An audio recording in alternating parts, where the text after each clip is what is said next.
everybody. Welcome to Growing Up Geek, the weekly podcast for geek entertainment and nostalgia. My name is Brad, and I am joined, as always, by my brother Matt. Hello. And my brother Rob. Hello. This week we're going to be talking about video games, and specifically the future generations of home video game consoles. But before we get to that, we'd like to take a look at some of our favorite geek news stories from the week. And without further ado, Matt, I will kick it to you. It's not necessarily a favorite bit of news, but it is important nonetheless. Gary Gygax, one of the fathers of role-playing games and a co-creator of Dungeons & Dragons, he passed away of a... I guess you could ultimately say it was heart trouble. I can speak for the three of us. I don't think any of us have actually ever played Dungeons & Dragons. Well, you played role-playing games. I did. Yeah. You know, now with the video games being out, it's sort of fallen a little bit in popularity because now you can visually see everything. And so a lot of people might look at Gygax and say, you know, I don't know how much he contributed to video game role-playing. But if you think about it, Dungeons & Dragons really inspired so much of what is considered modern fantasy and modern role-playing games. Yeah, I mean, Knights of the Old Republic on the Xbox, I remember in the feature set for the game, it's listed that it says runs on the D&D Cast 2 system or whatever. Like, it literally, you know, has underneath that game with all its 3D graphics and Star Wars, this system that Gygax helped create. Right. You know, and that's what 20 or how many odd years after Dungeons & Dragons really took off. In terms of geek culture, his legacy is felt for sure, even if you never played D&D. And I think a certain legacy of controversy in the way that today even video games are blamed for a lot of disassociative behavior and a lot World of Warcraft, to say the least. Yeah, absolutely. Yeah, if you think about it, maybe that was one of the original games to be, you know, considered bad for society. And so in that way, there is a legacy as well. Exactly. And Dungeons & Dragons came out in 1974. Wow. I don't know if you guys remember, but there was a movie not too long ago that felt really unnecessary by the time it came out. Right, with the Wayans brothers or something? Yeah, exactly. Did you guys know that Krull was originally supposed to be the Dungeons & Dragons movie? Wow, I did not know that. Krull, a much superior movie to the Dungeons & Dragons one. Much superior. There you go. Yeah. So, Rob, your news story? All right, well, yeah, it's sad to hear about Gygax. We're leading now on to other people who are playing big roles in the video game industry. My story is involving Hideo Kojima, the famous and sometimes infamous designer of the Metal Gear series. Yeah. He said a statement about Metal Gear Solid 4, which is due out in June, that definitely turned some heads. He says he wishes he had more storage space on the disc. And this is a Blu-ray disc that this thing is on. Yeah, it's safe to point out that this is the largest capacity disc that is in existence at this point. Exactly. 50 gig.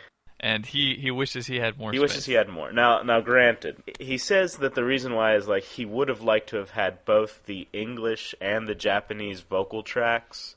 And he's unable to do that because of storage limits. Actually, a lot of Japanese players prefer the performance of David Hayter as Solid not? Snake, to the other guy, you know, Metal Gear. First of all, David Hayter is an impressive man. Oh yeah. Yeah. I've stood next to him in awe. Have you? No, I'm just kidding. Oh, okay. I thought that was pretty cool for a second there. I was going to then honor you as well. This week we're going to honor as many people as we can. By the way, Matt's birthday was yesterday, as we said. Honor Matt.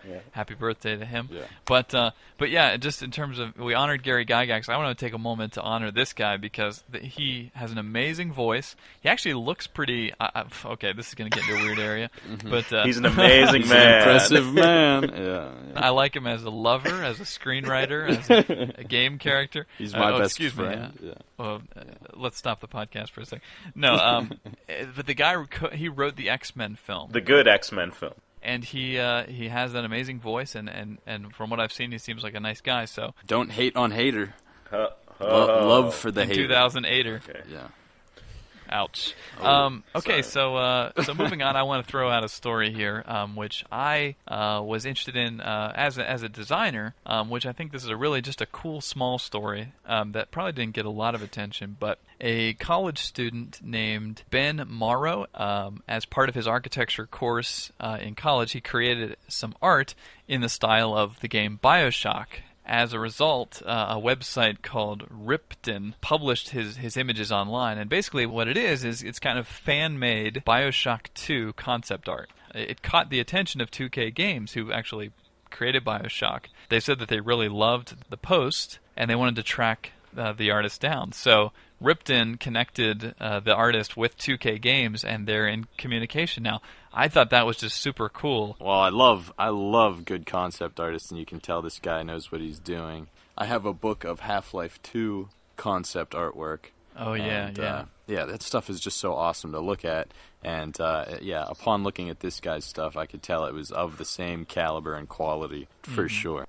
I like where he's going with it, too. I mean, people are wondering where Bioshock can go after that story. I loved how it was outdoors and topside, but still like steampunk. So that's still kind of crazy aesthetic. And he even was like implying, gameplay mechanics. In the original Bioshock, you'd go from level to level via submarine. And this one, he kind of sets up this whole train system.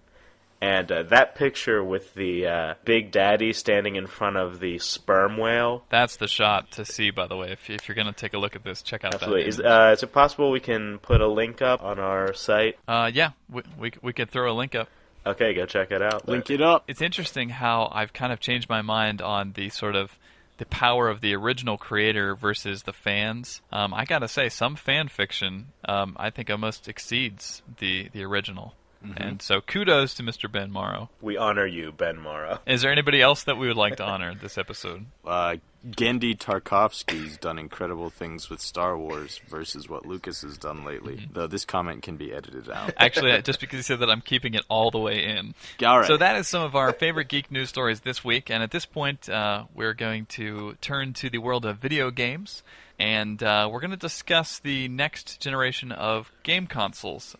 We are well into the current generation of consoles. Some would say the 7th generation. And I'm sure we're all pretty happy with ours. I can speak for myself. I don't want my 360 to go just yet. And Rob, I'm sure you're enjoying your Wii, and Matt, your 360 and PS3. Yeah. So we don't want any fanboys out there to worry.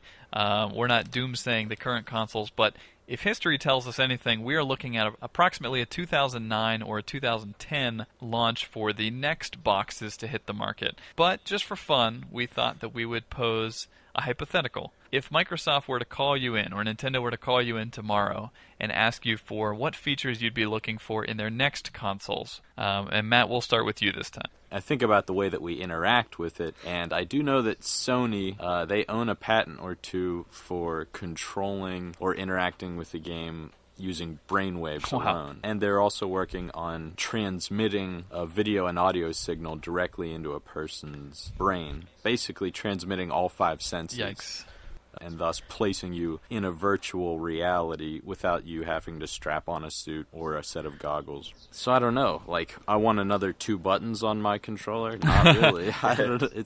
You look at Rock Band and Guitar Hero, and lately some of the major hits have been new ways of interacting with your console, and not necessarily things that are graphically like a graphic improvement over a gameplay mechanic. I totally agree with Matt. The residual effect of the current generation is a lot of people are looking at the Wii and the way that changed the way people interact with games. Charles P. Thacker, who is in charge of the Xbox division chip development, actually mentioned in a blurb that they're researching voice recognition. Oh, wow. All Xbox 360s come with a headset these days. Well, we might see that actually play a more significant role as far as interacting with the game. What I would like to see, I think that Microsoft might be the one to look to. They have yet to enter the portable game market. What I think would be really interesting is if they were brash enough with the next generation to release in one box a home console and a take-along portable video game device Ah. that you can load smaller games onto that you download from the bigger system, I think the problem is with PlayStation as far as the PSP is concerned and Wii as far as the DS is concerned is that it's still a split user base. It would be really interesting to see somebody release it where it is a 1-to-1 ratio. It could maybe even be the controller, Oh, that's a good controller idea. that you can take with you, yeah, and it has a Okay. screen on Well, it. It'd be great to have a football game where you're picking plays on your own little screen rather than on the big screen for everybody else in the room to see. Yeah, that's always the example that's used is these football scores between competitors. It's with all the mini-game excitement and all the sort of miniature like Xbox Live Arcade and PSN and small games, it seems like there is a market for that casual game. Yeah. So my most anticipated feature would probably be downloadable games. It's something that Microsoft, Sony, and Nintendo are already doing right now in a small way. I would like to see brand new titles available day one to download. There's a service out there called Steam, which Valve developed on the PC, and that's a way to get PC titles downloaded, and I was really impressed with the progress that Steam has made. It's been, I think the last time I used it was when Half-Life 2 came out, but for example, Call of Duty 4, when it was released, was available to download that same day on Steam. And to be able to sit on my couch and download the latest game when it comes out, to me, is would be really an awesome thing. And I know that as I say this, there's a GameStop employee crapping his pants because that would obviously figure into his market. But that would be a feature that I would love to see. It was actually a pretty big thing when Xbox 360 is now offering original Xbox titles in full to download. Because those are DVDs. Those are the same discs that the 360 uses. So the model is there. I don't think that the next systems are going to be without a physical disc drive just yet.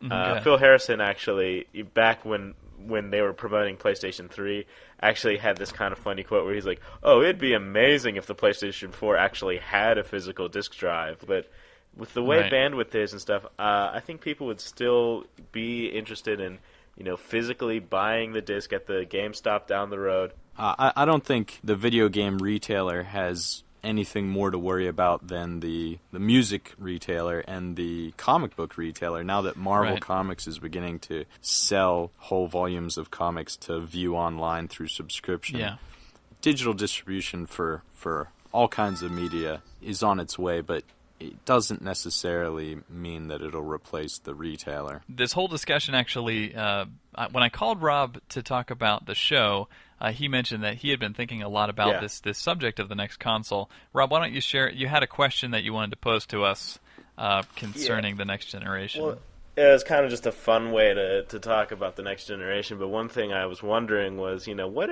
if you could take the helm of any company and to get into the video game market, not just Sony, Microsoft, and Nintendo, but there's all these other electronics companies out there that are huge and who could probably do it. If I could grab the helm of the future of video gaming, I would probably make the video game car where as you're driving just about anywhere throughout your day, there's a little video game, there's some kind of entertainment that pops up on your windshield.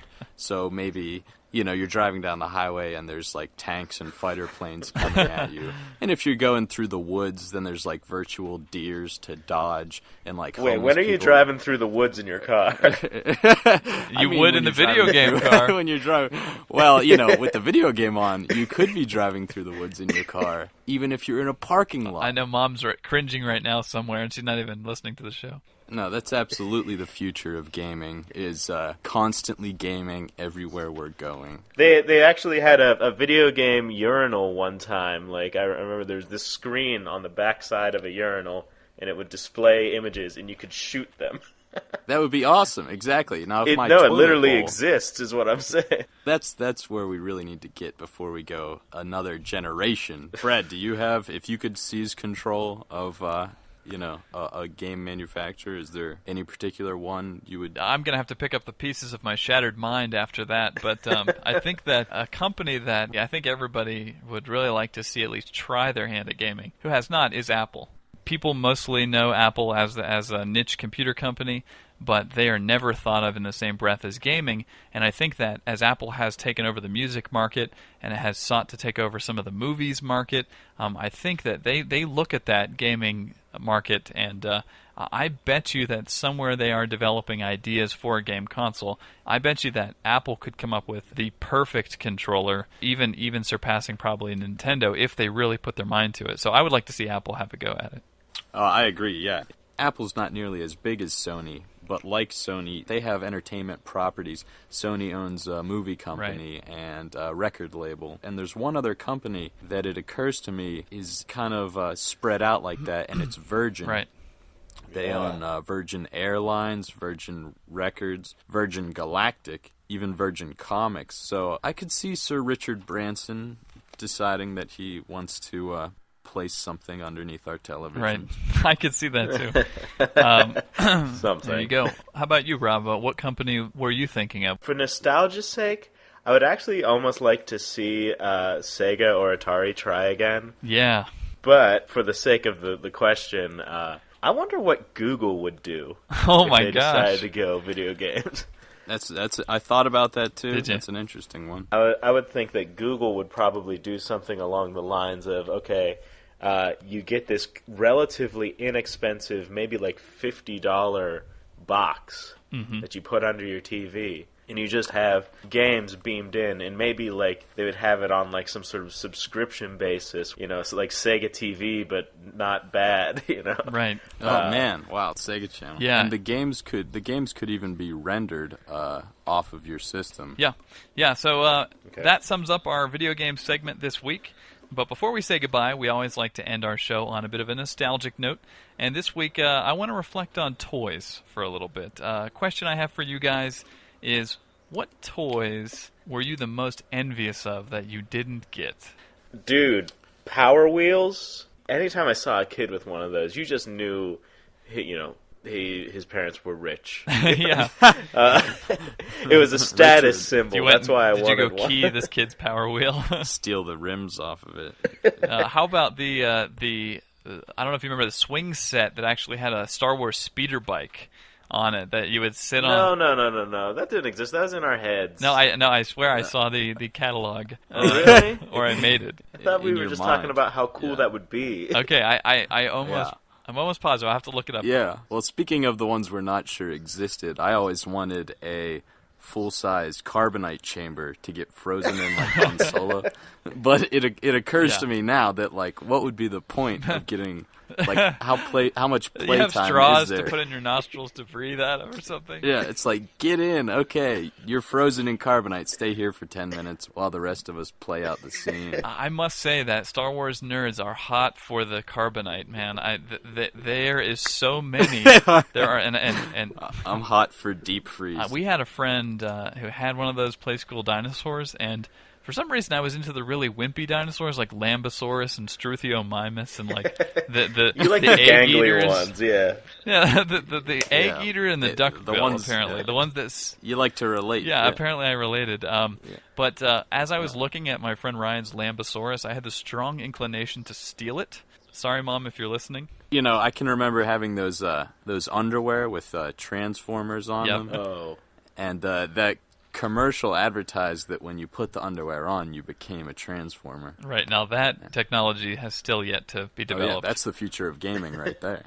Now, obviously, we are not kids anymore, but we all still do buy toys. And as a follow-up question to that, I wanted to ask you guys, do you think that it's stealing from kids when a 30-year-old man walks into Toys R Us and buys the Leia Unleashed to go sell on eBay? Is he ruining some kid's Christmas? Well, no, because no kid wants Leia Unleashed. I think, what's it matter if some spoiled brat gets one more little item? When you're older and you're still going to get it, then you truly want it. Well, wow, not the perspective I was that's thinking not, you'd have. But... That's now that I think about it, that doesn't really make sense.